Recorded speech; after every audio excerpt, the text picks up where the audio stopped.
meeting to order. Jeff can't be here, so It'll be quick. it's going to be very quick. Okay, all the correspondence is in the blue book. And I need a motion to approve the September 17th meeting minutes. Motion, second? Okay, all in favor? Aye. Okay. I don't have any enforcement actions. Do you have any? No, we have no enforcement actions. That's good. Secretary's report, proxies. I'm the secretary, so I guess I have to read the proxies. Okay, Joe Millman for Tracy Brunner. David Butler for Linda Foster. Paul Cousins for Susan Derbyshire. Renee Fox for Lyle Robbins. That's all I have.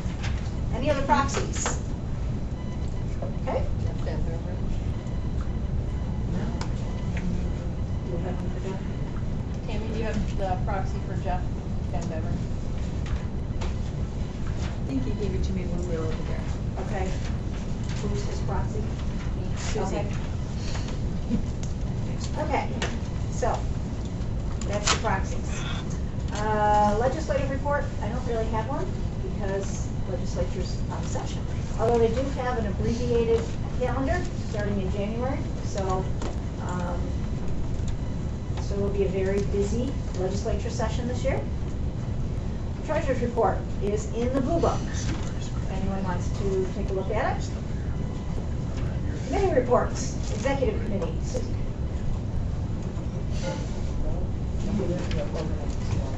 Okay. Program agency. So our quarterly deliverable reports that are due to the state by the end of October for the Council of Program Agency were submitted, as well as our vouchers. What we've seen now is before we were seeing 8 business days, we'd submit the voucher and be paid. Now we're seeing that we had a submission for the council on October 30th. We don't see a pending payment until December 6th.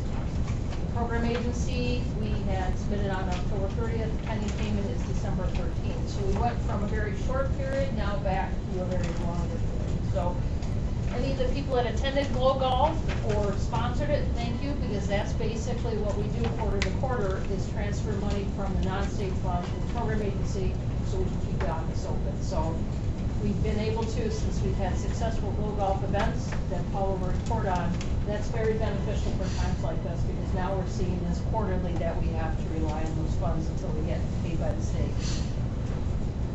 We have also our audit and our 990, our tax return 990, we completed that.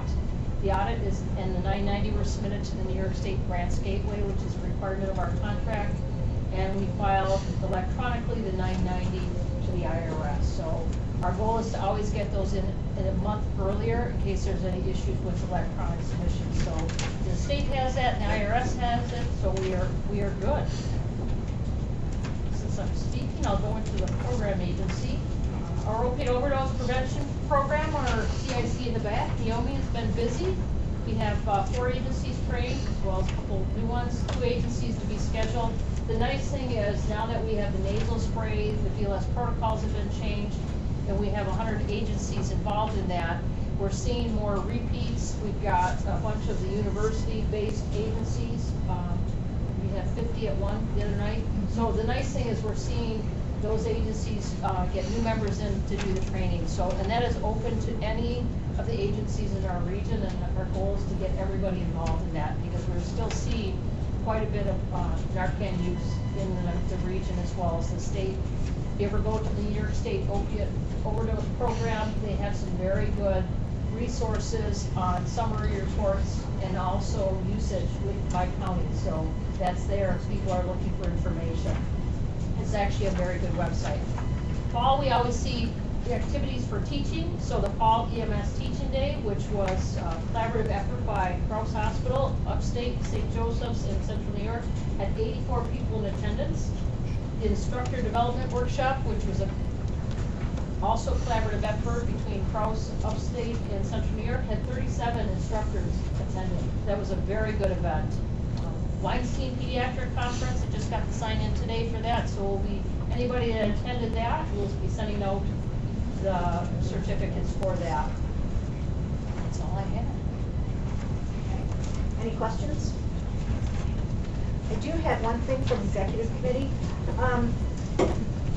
Without getting into any details, there's some rumors that are going around with regards to the administration of Central New York. Please keep in mind that rumors are just that, they're rumors. We don't give any credence to them. If you hear anything, just pick up the phone and call. Don't take them as fact. They are just rumors.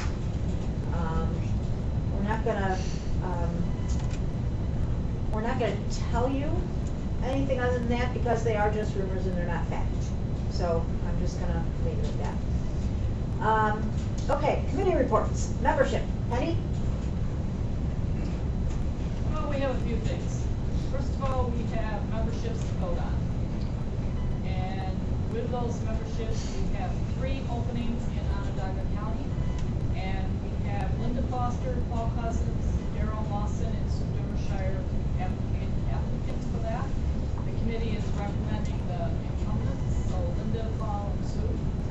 We have 1 opening in Cayuga County with David Perkins and Matthew Smokey. And we are recommending Smokey. And we have 1 for Oswego County, and that would be Zach Menor, and we're recommending him as well. So that is a roll call vote. Pick up or so it's all yours. Okay, let's do a roll call vote. Make sure you bring your pen up because I only have 1 pen. Tracy Brenner.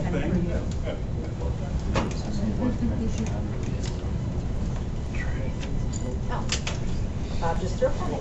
Thank you, Bob. David Butler. Sorry? And 1 ballot to vote for all. I can vote for you, and I can vote for you. Probably shouldn't vote for you. Yeah, go ahead. So just- Residents vote for themselves. No, we do. This one. Scott Clark? You're out.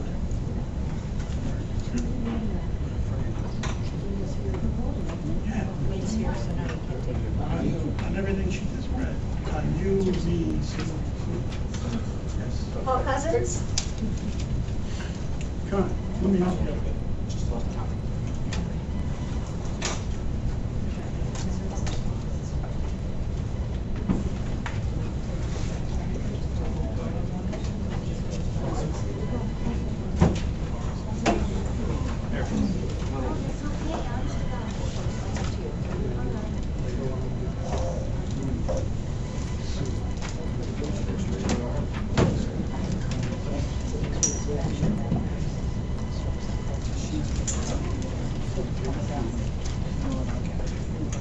While we're doing this, just keep in mind, who's next?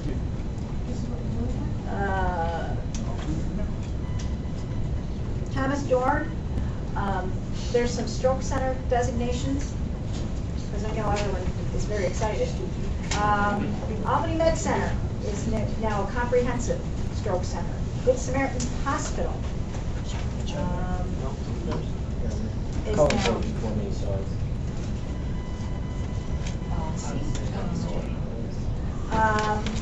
So is NYU, Langone Hospital, and in both, not multitasking. Bob Dole, in Brooklyn, and Langone Health in Tisch Hospital, and Montefiore Medical Center, and SUNY has now been designated comprehensive stroke center. Sean Flynn, you're next.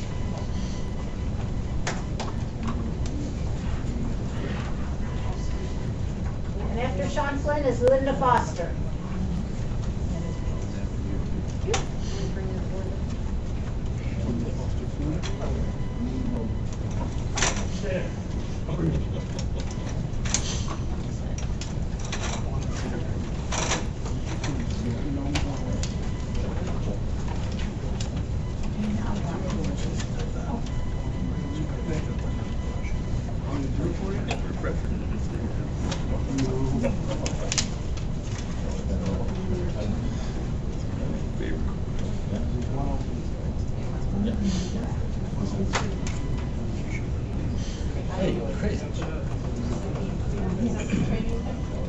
Yes, it's floating around here. This is just the applications for you. Yeah, that's what I thought. I for require Sarah's class. Okay, so we don't have any. I'll advise you. That's it. Bye then.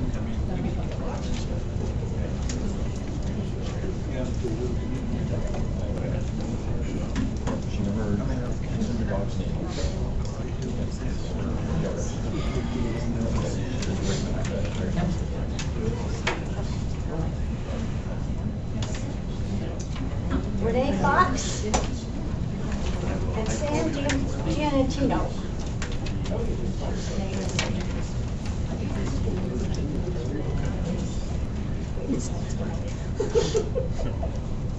Organized chaos.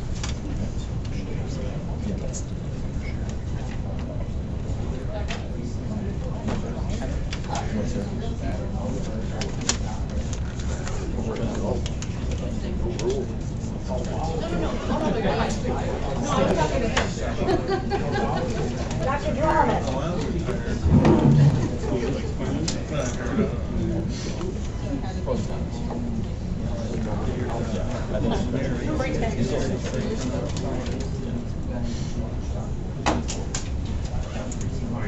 Naomi Krebs.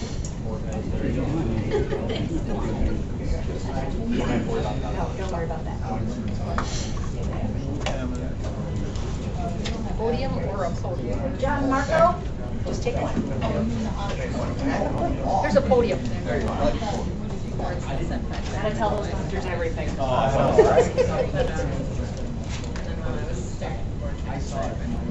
Zach Hunter.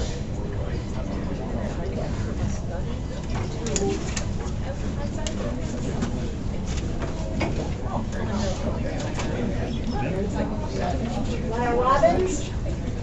There's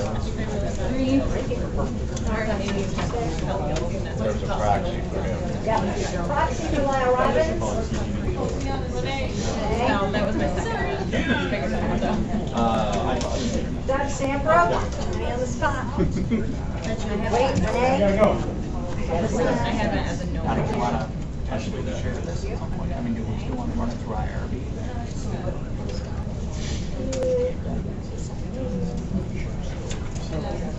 Lisa. I mean, and even if we want, Catch on out.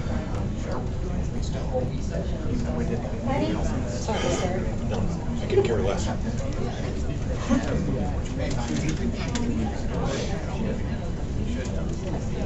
should look at it anyway. Yeah.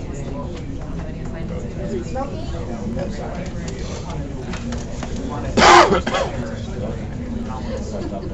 I think now that it's apparently kind of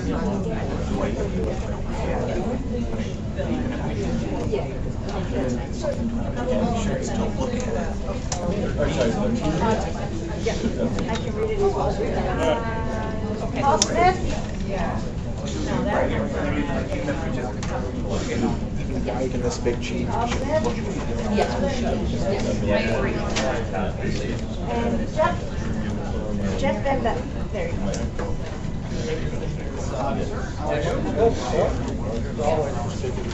Tammy. Yeah. Yeah, that was kind of. So there's only. Okay, Wilder County. Tammy got all of them. All ballots are turned in. Okay, Wilder County, Penny's gonna continue with her report. Each one of the counties has to appoint, each one of the counties has to appoint their county representative to the executive committee. And Oswego County is reappointing Scott Clark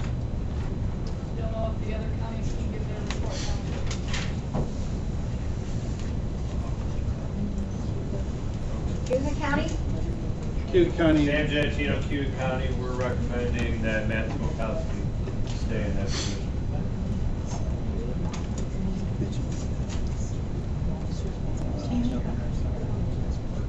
Portland County's Bob Duell.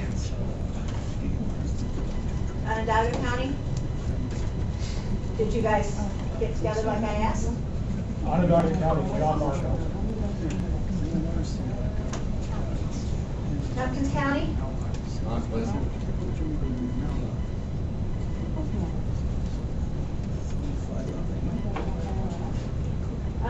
We now need a nomination for member at large. Who is that currently? Nominate Troy Hope. It's currently Troy Hope. Second. I don't really like want to do it. So we have a nomination and a second for Troy Hogue. Any other nominations from the floor? Any other nominations from the floor? Any other nominations from the floor? Okay, nominations for at-large is closed. All in favor, signify by saying aye. Any opposed? Carried. Okay, so the executive committee is, You can read my chickens, right? okay, Cuyahoga County is Matt Smokowski, Portland County is Bob Duell, Onondaga County is John Marco. John Marco, Oswego County, Scott Clark, Tompkins County, Sean Flynn, and at large is Troy Hogue. And the officers were voted in last year, so those will not change. Okay, Penny? Okay, I'm doing my committee, based on the order of my agenda, and I have a letter here from Sue Derbyshire. Okay. Hi Penny, I'm back, okay. I wrote a letter, but it was returned by the post office wrong zip. I'm sorry about my attendance as we discussed several medical issues in the hospital 4 times. No computer access, so no proxies. Things are better now, so I would like to continue membership. Thanks for listening. Best to everybody, Sue. And she is currently having surgery tonight. That's why she's. So that's my. Okay, any questions for membership committee? Okay, policy and bylaws. Any report? No activity at this time. Okay. Okay, Dr. Olson, REMAC. Delicate voice.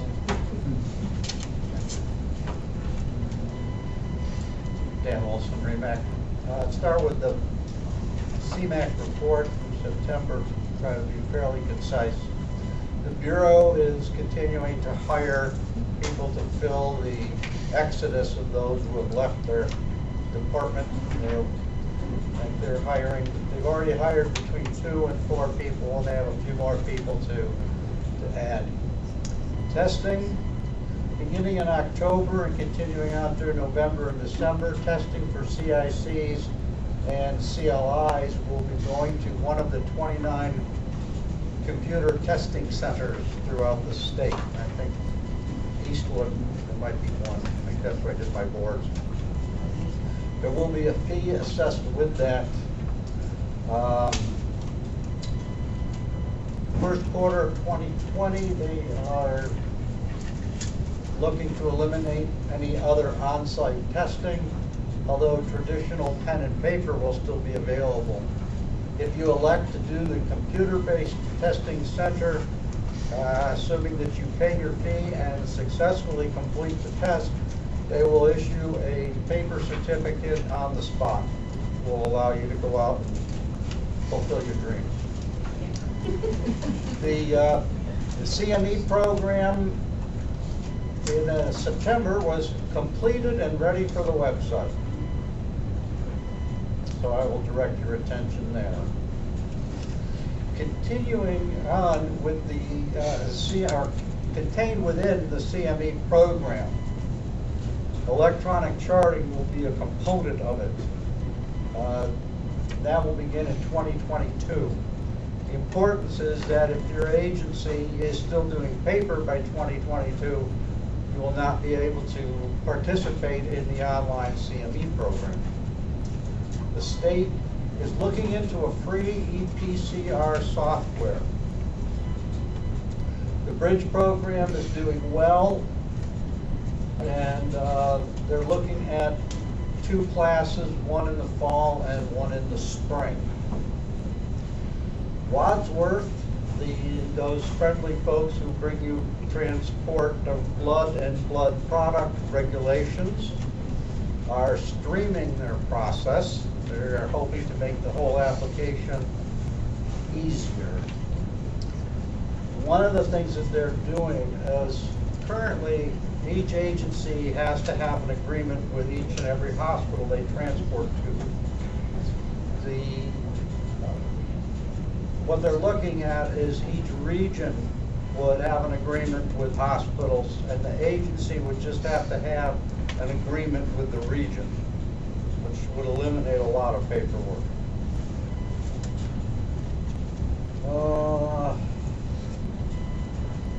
Let's see here.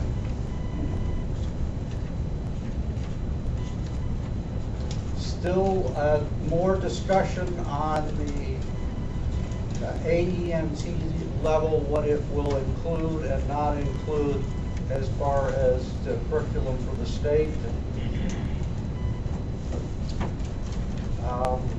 One of the things that is contained in NHTSA are the end-tidal CO2 and venous blood sampling. These were mentioned to be removed, and there was more discussion on that, and it will undoubtedly come up over the next year and a half of discussions at the CMAC and other state levels.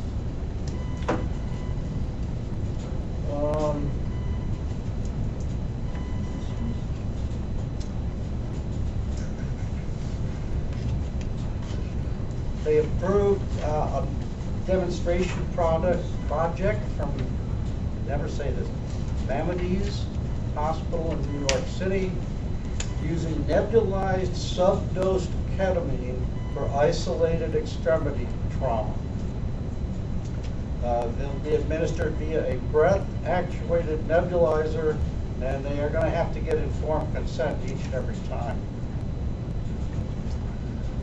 Collaborative protocols. Somehow, the greater and less than signs got mixed up and backwards when dealing with Tylenol and ibuprofen for pediatrics. Currently, it says you can treat a child less than 60 days of age with Tylenol and less than 6 months with ibuprofen. That is incorrect, and that is in the process of being remedied to greater than. There will also be a clarification on heat emergencies regarding treat on the scene if able, as opposed to rapid transport. Contained within Part 800 is a stipulation that ambulances will not carry medications in glass vials greater than 249 milliliters. For those of you that carry these cyano kits, the fluid in them is 250 milliliters. So this is going to have to be rewritten either in the legislative, or the Bureau will have to answer an advisory or some other legal way of resolving that 1 milliliter discrepancy. Discussing EMS for children. Previously, it was noted that hemostatic gauze is considered by the FDA to be a medication, and therefore school nurses could not administer it or apply it without a direct physician order. There's been legislative letter writing between the health commissioner, and that has apparently been resolved. And I don't know if formal notification has been sent out yet, but in theory, nurses will be able to allowed to be able to administer the hemostatic gauze. Safe transport of pediatric patients was discussed. Ryan Greenberg, who was the director of the Bureau, relayed a story of carrying his 3-year-old seizing child to the ambulance last month or two ago. And when he asked where they were going to put the child, they said, yeah, you sit right up on the stretcher with you, and he can sit in your lap, and we'll strap you right in. So the recommendation, which has been made before, and made again, please have a pediatric transport device, whether it's an inflatable seat, a feeding mate, or something. I don't know if the crew recognized or realized who Ryan Greenberg is, but I would sense a little bit of embarrassment if they did. So, a word to the wise. They also stressed the need and recommendation for a pediatric emergency care coordinator within your agency to make sure that everything's up to snuff.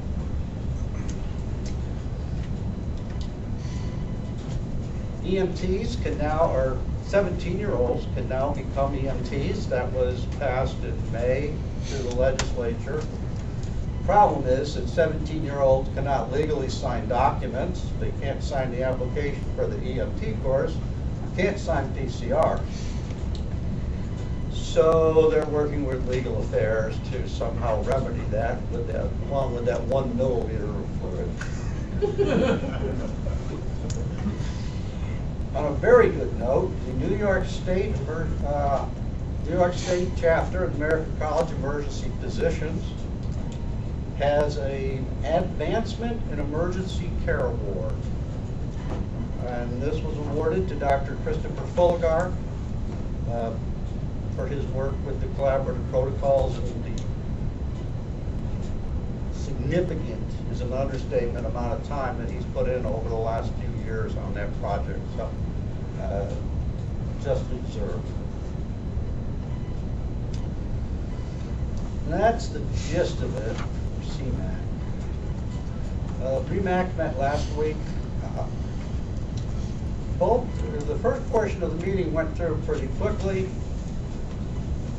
We have 2 motions. One has to do with RSI applications, and the other, we got through the meeting in about 25 minutes. The next hour and 20 minutes was a fairly interesting, if not spirited, discussion on stroke severity tools, etc. And we have representatives from several hospitals, stroke centers, and presentations were made. And I think that it was very good information and a very healthy discussion. So, do you want to do the RSI approval motion and then talk about the stroke one, or what's your? We have Waves has 4, Yeah. and Mentor has 1 provider. Is that right? 3 for Waves and 1 for Mentor. 3 for Waves, 3. 1 for Mentor. Okay. So I thought there was another one that got snuck in there. There should be a total of 3 Waves, 2 Mentor. 2 Mentor? Yep.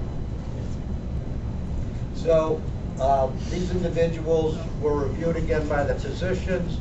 They are all meet the minimum standards by the region, and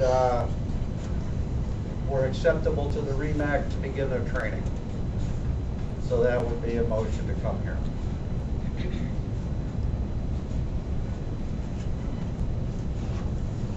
So it's a seconded motion from REMAC? Yes, it is. Okay. All right, so we have a seconded motion from REMAC. Any questions? Okay, all in favor? Signify by saying aye. Any opposed? Okay, carried. The second motion, contained within the collaborative protocols, under the strokes is our statements that allude to the fact that the Cincinnati stroke scale is to be used along with any other regionally approved stroke scale. And do you have the motion that's actually written? The gist of it was to investigate or look into the initiation of how we would go about using the FAST ED stroke scale. Education, training, justification. And I don't have the, And you follow the protocol.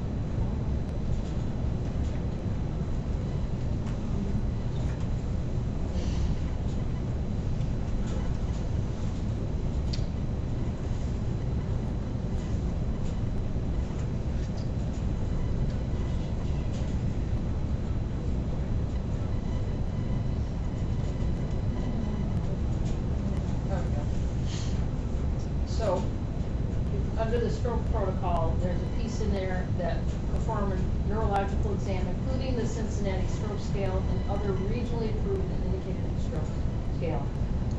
So the vote was to add another regionally approved and indicated stroke scale, which was the FAST ED. And the REMAC is going to be working with the comprehensive centers to come up with education. And I was also advised that North Country is moving that same direction. So we'll be working with North Country on a collaborative education piece of that to make sure it's consistent, because we're sharing providers. So it will be in addition to the Cincinnati, because that is part of the protocol, but they've allowed that we can have an additional stroke scale. So, and to have both comprehensive centers there representing and, you know, have case studies of why we need to move in this direction. So that was an important step for our region. So there's a lot of providers that will have to be educated about the policy statement that directs that, because that's in addition to what we currently have in the protocols. so in essence, this motion was the first step to say, yes, let's do this.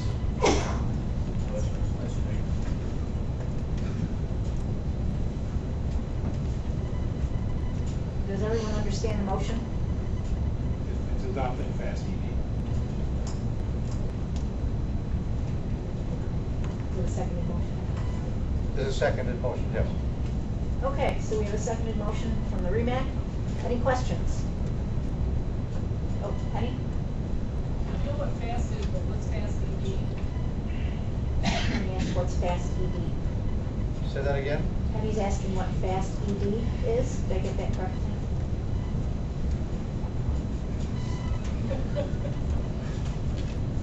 You want to know the components of it? Well, no, I've heard of FAST, but what's FAST ED? What's the ED stand for? I don't know. So you want something to feel this? Dr. Joe. Ideation, denial, neglect. Ideation, denial, neglect. Yep.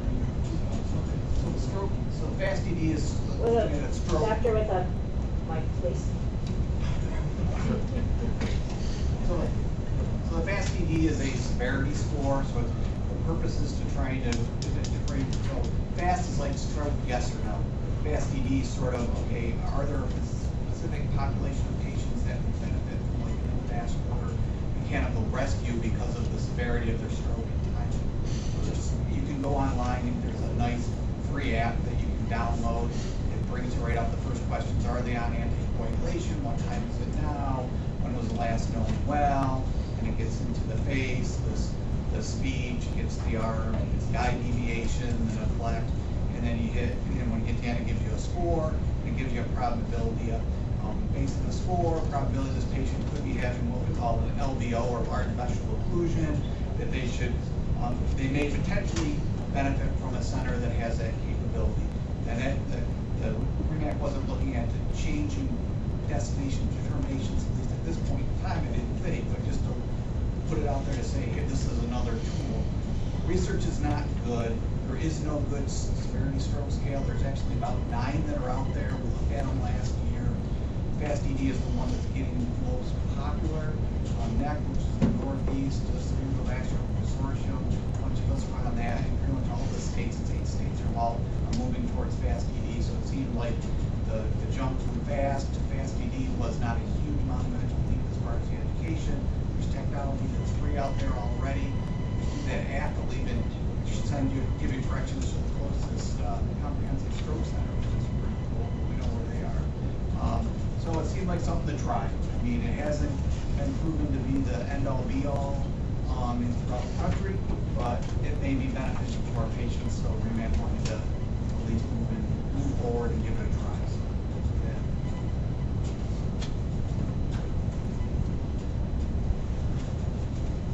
Okay, any other questions? Did I explain it? Okay. All those in favor, signify by saying aye. Aye. Opposed? Abstentions? Okay, carried. Okay, anything else, Dr. Olson? All right. Okay, review and comment. Anything for review and comment? No? No report? Training and ed, Sam? Sam Genatino, Training and Ed. Just advisement to the council of 5 course applications. 4 of them are refreshers from Auburn Fire Department, and one original for Butte County. That's all I have. Okay. Ways and Means, Paul Cousins. Book off was excellent. It was the best night weather-wise that we ever had. We had 8 and 9 teams for mini golf. There was 9 for regular golf and 8 for mini. If you, Tammy and Susie worked their butts off for this, and it wouldn't be the same without them. They were great. Thanks for your help. If you've never been, you need to think about going. It's a really good time. If you don't golf, that's fine too. You can help pick up trash, like I do. And in that regard, it was the best night for that too. So if you did go and you did play and you didn't crush beer cans all over the place, thank you. If you were the beer can crusher. Damn you. Why are you looking at me? I had no beer cans in my golf bag. And it was a really good time, and the net of that was $3,350.54. So that's what keeps it going, and it really is a good time. Thank you.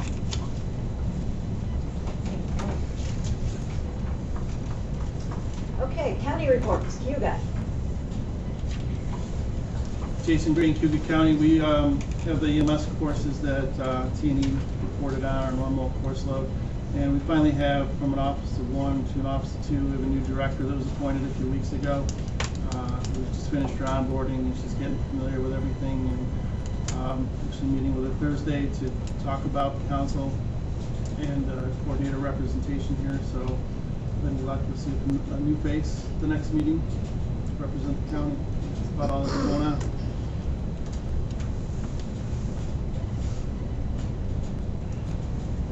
Cortland County, no reports.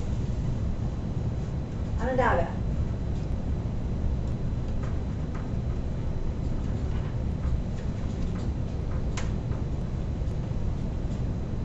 No report. Okay. Oswego County. I always have a report. So just a couple of things. St. Luke Health Services invited us into their evacuation drill that they had recently, which was really nice to be able to sit in their emergency operations center, if you will, and look at how they coordinate with the regional center in the event that they have to evacuate their facility. So they did a drill with St. Luke's, Bishop Commons, and St. Francis facilities. So that was very interesting for us to help. They were under the impression that EMS would help them transfer their narcotics. So we pointed out to them in their plan that there is a portion of their plan for how they're supposed to handle their narcotics. And it won't be EMS that's helping to transfer them wherever they need to go. So that one thing was very beneficial to go. We had the third of our FEMA evaluated drills for 2019. Oswego Hospital and Mentor Ambulance just completed the MS1 drill, and we've received very good feedback from FEMA on how that went. So we are done with drills for 2019, thank God. We are in our third year of distance learning paramedic with Facts and St. Luke's, and we have 10 students in Fulton, and then we've also been working with Jefferson County. They have a site that has been brought online in Jefferson as well, so we're working with them and doing testing. So they went live in October. There's about as many students there as well. So we're glad that we're able to continue to be able to offer that, and it's a huge time and money savings to the students. The first part of the class is not as many classes, but once we hit January, then a significant amount of the classes until they get towards the end portion will be held at our facility. Vital signs was fantastic this year. It was like so much more than previous years. Well worth the time and money if you get the chance to go next year. It's in Saratoga Springs. Just a ton of really, really great offerings. So I highly recommend Vital Signs. It was awesome.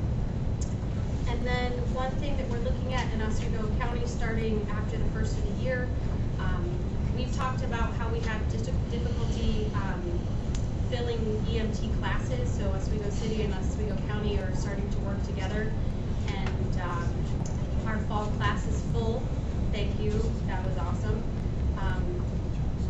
Another thought that we're doing is looking at the model that Mobile Light and AMR are running, and doing an EMT academy in February. So Mentor Ambulance is going to run the pilot for us. They're going to hire employees. They're going to pay them a training wage while they're going through course, and they also do their orientation while they're going through class, so that when they take their computer-based testing and get their certificate, then they're road ready, instead of spending the time after they get their card to do all of their time with orientation in their agency. So we're going to pilot that in February, and then we're looking at how successful that is, bringing on the potential for other agencies after that. So that's all I have.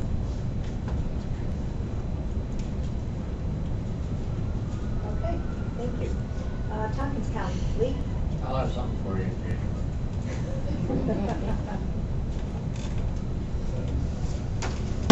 Okay, John Marco, Regional Trauma Advisory Committee.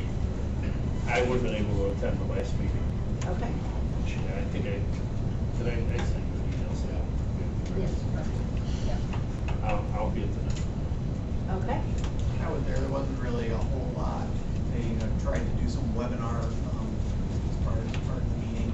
Obviously, some more classes that they're trying to do some more, trying to get better feedback as far as most of the hospitals currently, as far as the delays in getting patients, especially for an outside hospital. It seems like they're staying a lot longer than probably should need to be. So that's a big difference. Okay, thanks, Dr. Brown. There is no report from SEMSCO and no report from DOH. Old business, the stroke pilot program update. Susie? So this is our third year of the stroke pilot for that are new to the committee. Basically, the CDC released funding for the Coverdale grant, and New York State is one of 10 states that have that. And what the Department of Health did was distribute grant funds that focused on the EMS stroke pilot. We were one of 7 regions that received that 3 years ago now. And we did a collaborative effort between North Country Mid-State for our central site, and then Rochester, which was the Monroe, Livingston, and the 3 Buffalo regions are on the second. So there's actually 7 regions in the stroke pilot that we're involved in. And as we move closer, one of their goals was to move to more electronic reporting for patient care records, since the state produces so many patient care. We're very fortunate in this region to have comprehensive centers, as many primary centers, and there's really been a focus, if you look at nationwide, a really concentrated effort by the state to improve stroke care. So moving to the FAST ED and another study with mentor ambulance, all those are advancing care. And we're very fortunate as well that the hospitals are having a collaborative effort with EMS. When we met with the CDC last December, that was one of the things they asked, are the hospitals participating with EMS, not only in the protocols, but feedback to our agencies. So they were very pleased to hear that. So as we continue with this effort to move towards, as we know, the state is looking at more electronic records for a lot of our BLS agencies, and that'll be another focus in tying that in with the state CME program. The nice thing is being part of this project, I also sit on the NEPSIS 3 implementation team, so we're hearing more of that, and they're really looking at ways to improve that as NEPSIS adds more reporting tools to us. So we're always asking for feedback on that as well. Then Narcan, I already updated on there.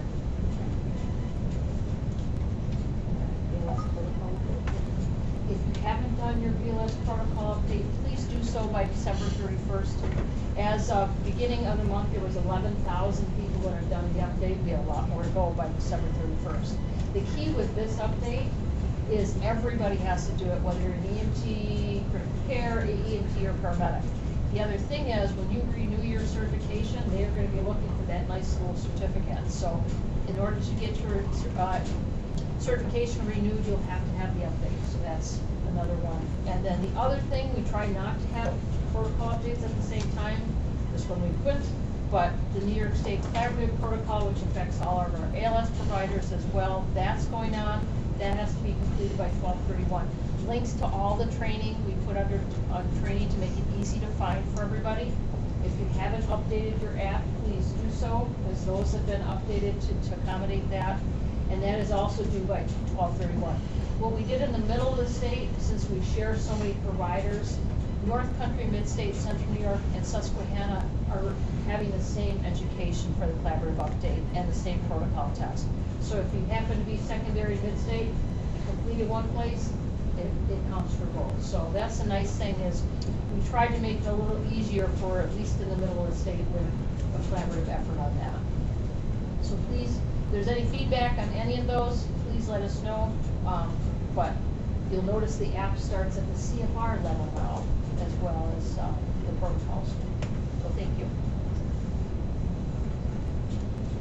A couple things. Tammy has conflict of interest forms and committee assignment forms. Make sure you see Tammy to get those. Very important that those get filled out, especially conflict of interest. And if you don't fill out a committee assignment form, you'll get put on a committee. So make sure you decide what committee you'd like to be on. So the CMS Medicare ground ambulance data collection system, there's a lot of, does everyone know what that is? Does anyone not know what that is? So CMS has decided that every ambulance provider in the country has to now tell them exactly what their expenses are, what their cost is. They're looking for everything from how many miles your ambulance travels to how much it costs for an individual Band-Aid. And over the next 4 years, every single ambulance provider in the country is going to get chosen. So the first group has already been chosen, and you've already received your letter from CMS saying you're the lucky ones.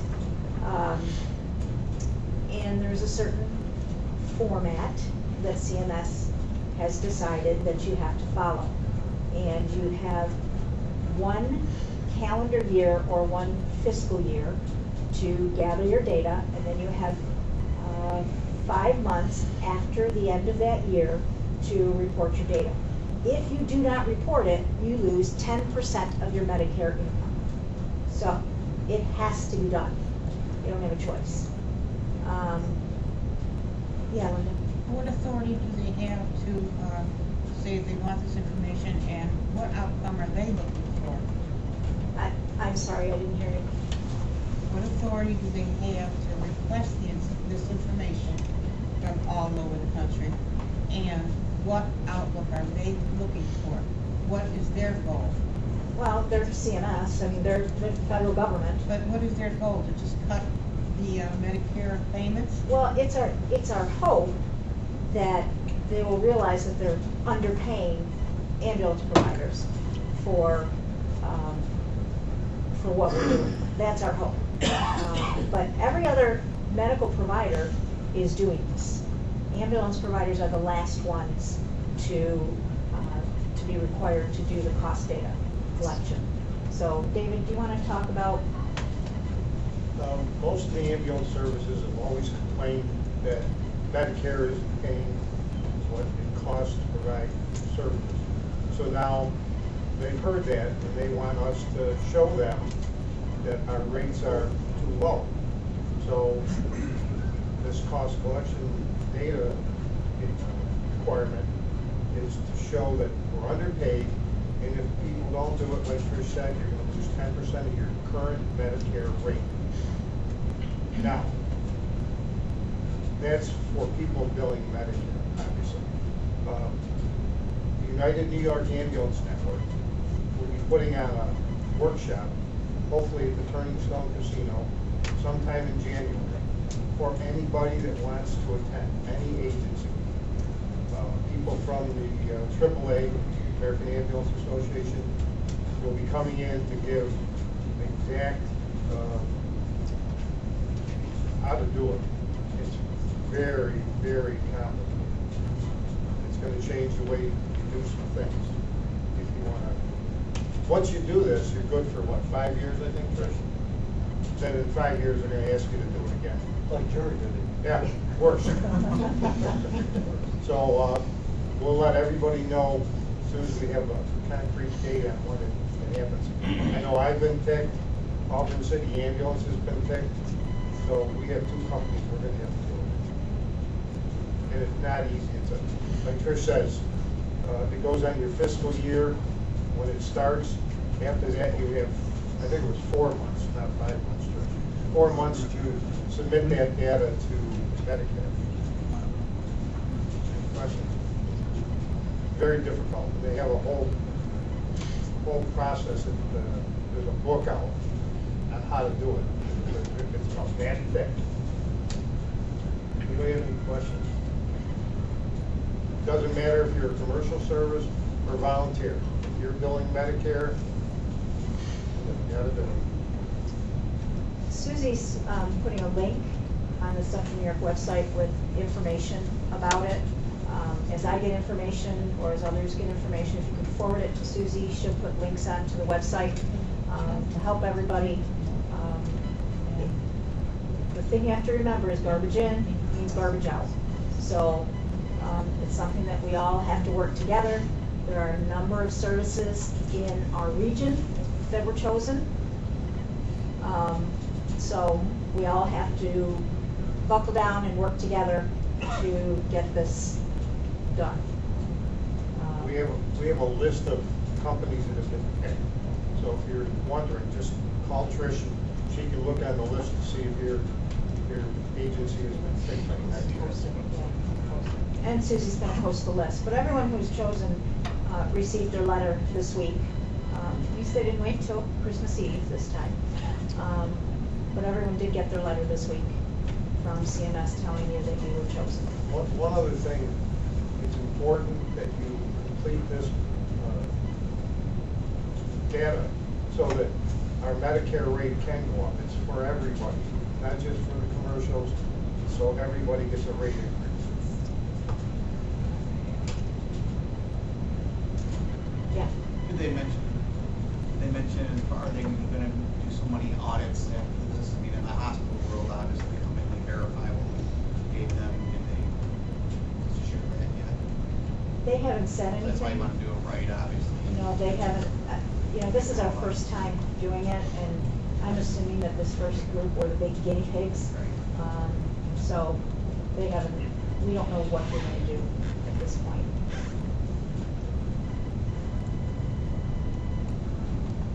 Okay. Any other questions? Now for the vote, for the membership. This was a really, really close vote. I think it's the closest we've had. Cuba County, Smoky, and for Onondaga County, it's Paul Cousins, Susie Derbyshire, and Daryl Mawson. And Oswego County, closest vote ever, Zach Mentor. But it was Onondaga County was an incredibly close vote. So that was the vote. And do we have any other business for the good of the order? Any other new business? Going once, going twice. Just saying it's a little bit before 6 o'clock. So can I have a motion to adjourn? Pardon?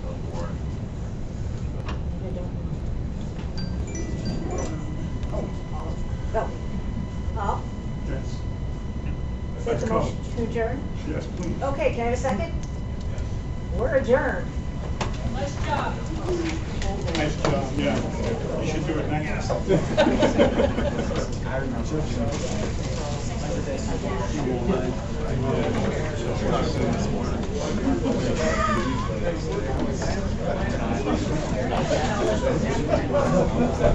early, and I was looking at the board, and I was like, Yes.